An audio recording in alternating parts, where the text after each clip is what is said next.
Le coup de tocsin. Bonjour Didier Maisto. Bonjour Clémence Souliakova, comment ça va? Eh ben, écoutez, très bien, merci. Très heureuse de vous entendre. Je rappelle que vous êtes chroniqueur tocsin, ancien patron de Sud Radio. Et alors aujourd'hui, vous souhaitez nous parler de la campagne municipale à Paris et plus particulièrement, vous souhaitez parler d'Emmanuel Grégoire. Oui, Emmanuel Grégoire, la quintessence du socialisme. Il est beau, il sent bon le sable chaud, il est tout neuf. Non, il n'est pas neuf du tout, hein. Ce socialiste qui a l'air d'avoir passé sa vie à compter les pigeons sur les statues, hein, pour justifier un budget, nous sort la formule magique, même s'il ne la prononce pas. Faire de Paris une ville à la campagne, hein, parce que chaque fois il développe ça. Vous savez, c'est l'hommage à Alphonse Allais, hein, finalement. Mais lui, il savait nous faire rire, Alphonse Allais, il le faisait pour rire. Il faudrait faire les villes à la campagne, l'air y est tellement plus pur.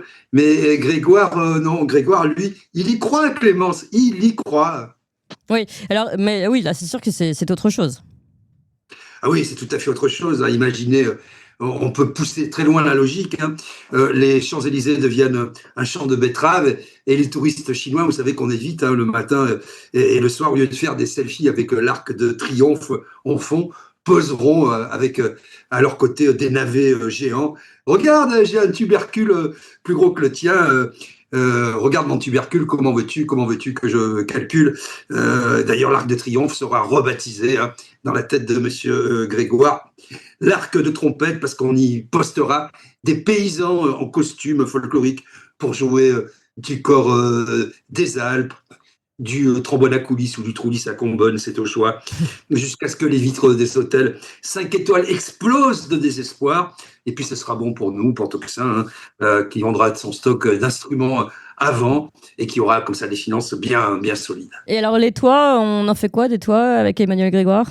Pas des poulaillers, hein, Clémence, des poulaillers haussmanniens. Chaque balcon aura son poulailler, chaque Parisien son petit coq personnel. Le matin, au lieu du douron des percolateurs, qui est presque plus qu'un souvenir aujourd'hui, c'est le cocorico strident d'un volatile qui a bouffé trop de miettes de croissants vegan. Il s'arrêtera pas là, Grégoire, hein. Les bobos, ces êtres supérieurs, vous savez, qui citent Foucault sans jamais l'avoir lu, en buvant du thé aux fenouilles sauvages, apprendront à traire en tailleur, comment traire une truie en loup-boutin, ateliers municipaux obligatoires, participatifs, sinon sous peine d'amende, 1 kilo de fumier à épandre soi-même sur le trottoir. Ça Et va être alors, magnifique. pour la Tour Eiffel, il a un projet pour la Tour Eiffel? Ah oui, oui, la Tour Eiffel, on va l'emmailloter, hein. C'est comme vous emmaillotez vos enfants quand il fait froid, là. Vous leur mettez comme ça, vous remontez le pantalon, vous mettez bien les pulls dedans à l'intérieur, là. Et ben on va mettre du lierre tout autour, hein, jusqu'à ce qu'elle ressemble à un sapin de Noël oublié en juillet. Avec, ce sera un magnifique perchoir à corbeaux. Les touristes grimperont sur des échelles en bambou pourri pour découvrir au sommet un pique-nique obligatoire, du fromage de chèvre qui pue, du pain dur et du vin en cubis, Paris-Ville-Lumière et fromagerie ambulante, et la vue obstruée par des nuages de mouches attirés par l'odeur. Vous aviez la vue, maintenant vous avez l'odeur. Ouais. Parfait pour méditer, n'est-ce pas, sur la vanité humaine. Alors, le projet pour le métro? Le métro, il sera tiré par des ânes, hein, par des ânes bio, peut-être des ânes battés.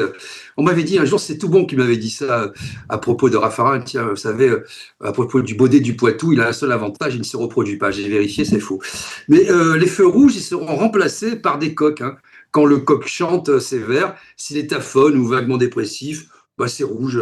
Le chaos, bien sûr, mais le chaos ruralo-citadin, ou citado-rural, comme vous voulez, authentique, avec des accents de territoire. Vous savez, c'est les politiques, quand ils parlent de la campagne, du terroir, de où on vit, vous et moi, hein, finalement, ce sont des territoires. C'est magnifique.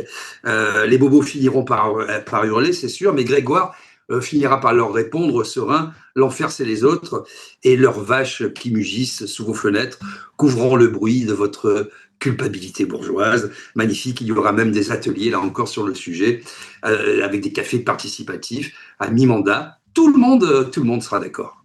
Oui. Et alors, pour la Seine? Pour la Seine, elle sera transformée en rivière à saumon, mais à saumon mutant. Hein. On y pêchera son dîner depuis les ponts avec des cannes à mouche en carbone recyclées, une eau potable qui sera filtrée par des oies obèses qui gobent les métaux lourds.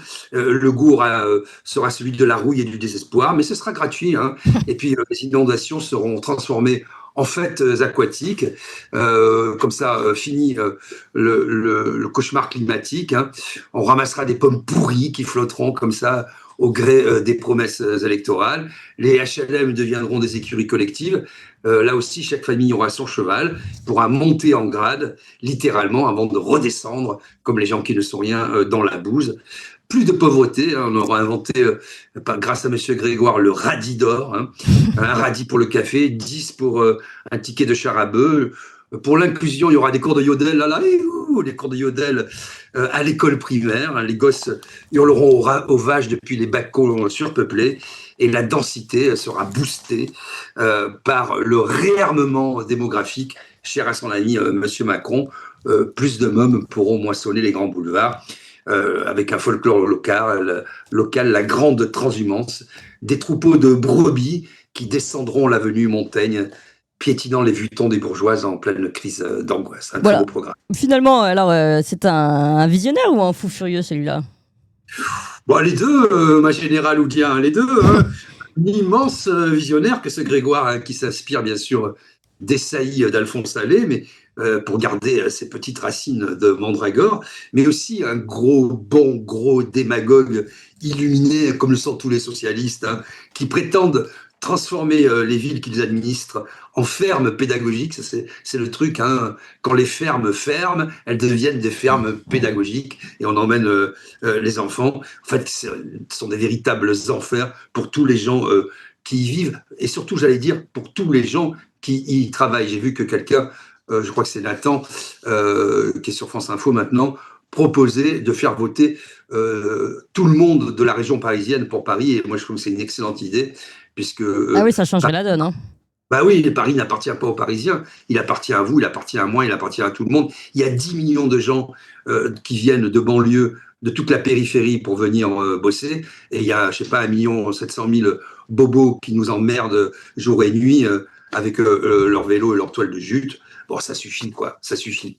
Et oui, s'il passe, on en sera, je pense, Grégoire, à regretter les derniers bruits de klaxon, les dernières camionnettes de livreurs qui stationnent encore à Paris, qui nous empêchent au moins d'entendre leurs bêtises. Hein. C'est la plus belle blague électorale depuis le changement, c'est maintenant. Sauf que ça peut marcher, Clémence, hein. Ça peut marcher. N'oublions pas, comme je l'ai dit, que ceux qui travaillent à Paris ne sont pas ceux qui y vivent, mais ce sont ceux qui y votent. Et de là vient tout le problème. Donc, faites ce que vous voulez. Si vous n'aimez pas la ville, si vous n'aimez pas la montagne, comme disait Bébel dans un film de Godard, allez vous faire foutre. Hein. Mais surtout, votez pour qui vous voulez, mais essayez, mes amis, de virer tous ces socialistes. Plus jamais le socialisme nulle part. Parce que le socialisme n'est pas à la française, n'est pas une conséquence de ce que nous vivons tous. Il est la cause. L'Amgot avec Monet, Maastricht, l'atlantisme, l'européisme, la censure, dans laquelle ensuite se sont vautrés M. Sarkozy et M. Macron. C'est la mère de tous les maux et le père à la fois, ou l'impère, c'est le socialisme à la française. Donc plus jamais le PS, nulle part. Finito. Au revoir, Monsieur Grégoire. Eh ben, ça a le mérite d'être clair. Merci beaucoup, Didier Maisto. Je rappelle, chroniqueur Tocsin.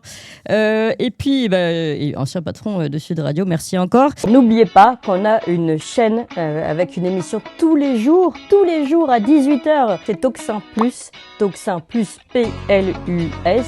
Alors, le lundi, vous retrouvez les sketchs de Laurent Firode. Bonjour, je suis Laurent Firode. Le mardi, vous retrouvez l'émission historique d'Éric Branca avec ce qu'il appelle les parts sombres de l'histoire. On apprend des choses vraiment passionnantes. L'Europe unie n'est dans l'esprit de Monet qu'une étape vers ce fameux gouvernement mondial. Le mercredi, vous avez le RIC. Allez voir les débats animés par Fabrice Grimal. Il y a eu le service militaire, il y a eu les régions, l'audiovisuel public. C'est du débat et on vote sur Tocsin. Là, au moins, on a le droit de voter. Je vous rappelle qu'avec le RIC Tocsin, la France a rétabli la peine de mort, privatisé l'audiovisuel public et rétabli le service militaire. Et puis le jeudi, vous avez l'émission scientifique tenue par Alexandre Cugnache. Et le vendredi, Renaud Bochard, tout le monde sait. Alors Renaud Bochard, c'est notre chroniqueur pour les États-Unis. Et là, il organise des interviews qu'on prend le temps en plus de traduire. Allez voir aussi ces émissions qui vous permettront vraiment d'avoir un coup d'avance sur ce qui se passe aux États-Unis par rapport aux autres médias. Et enfin, la grande nouveauté, dimanche, vous retrouvez l'émission humoristique Le jour de Gouaille est arrivé. Parce que là, c'est nos limites dans l'humour. Vous allez voir, c'est du très très lourd.